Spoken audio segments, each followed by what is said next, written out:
खाटू श्याम को भगवान श्री कृष्ण के कलयुगी अवतार के रूप में जाना जाता है। ऐसा कहे जाने के पीछे एक पौराणिक कथा हाथ है। राजस्थान के सीकर जिले में इनका भव्य मंदिर स्थित, जहां हर साल बड़ी संख्या में श्रद्धालु आते हैं। लोगों का विश्वास है कि बाबा श्याम सभी की मुरादें पूर्ण करते हैं और रंक को भी राजा बना सकते हैं। कौन है बाबा खाटू श्याम? बाबा खाटू श्याम का संबंध महाभारत काल से माना जाता है। यह पांडुपुत्र भीम के पौत्र थे।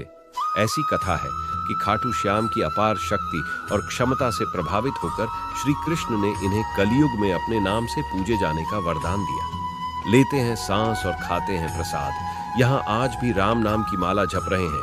हनुमान खाटू श्याम की कथा लाक्षागृह की घटना में प्राण बचाकर वन वन भटकते पांडवों की मुलाकात हिडिंबा नाम की राक्षसी से हुआ। यह भीम को पति रूप में प्राप्त करना चाहती थी।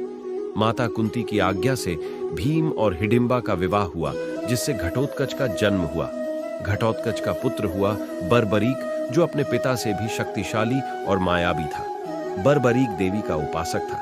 देवी के वरदान से उसे 3 दिव्य बाण प्राप्त हुए थे, जो अपने लक्ष्य को भेदकर वापस लौट आते थे। इनकी वजह से बर्बरीक अजेय हो गया था। महाभारत के युद्ध के दौरान बर्बरीक युद्ध देखने के इरादे से कुरुक्षेत्र आ रहा था। श्री कृष्ण जानते थे कि अगर बर्बरीक युद्ध में शामिल हुआ तो परिणाम पांडवों के विरुद्ध होगा। बर्बरीक को रोकने के लिए श्री कृष्ण गरीब ब्राह्मण बनकर बर्बरीक के सामने आए। अनजान बनते हुए श्री कृष्ण ने बर्बरीक से पूछ कि तुम कौन हो और कुरुक्षेत्र क्यों जा रहे हो। जवाब में बर्बरीक ने बताया कि वह एक दानी योद्धा है, जो अपने एक बाण से ही महाभारत युद्ध का निर्णय कर सकता है।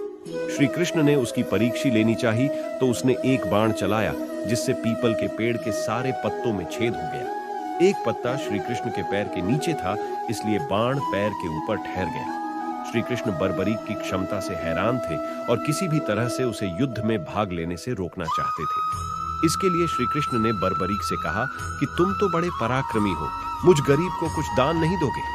बर्बरीक ने जब दान मांगने के लिए कहा तो श्री कृष्ण ने बर्बरीक से उसका शीश मांग लिया। बर्बरीक समझ गया कि यह ब्राह्मण नहीं कोई और है और वास्तविक परिचय देने के लिए कहा। श्री कृष्ण ने अपना वास्तविक परिचय दिया तो बर्बरीक ने खुशी खुशी शीश दान देना स्वीकार कर लिया। रात भर भजन पूजन कर फाल्गुन शुक्ल द्वादशी को स्नान पूजा करके बर्बरीक ने अपने हाथ से अपना शीश श्री कृष्ण को दान कर दिया।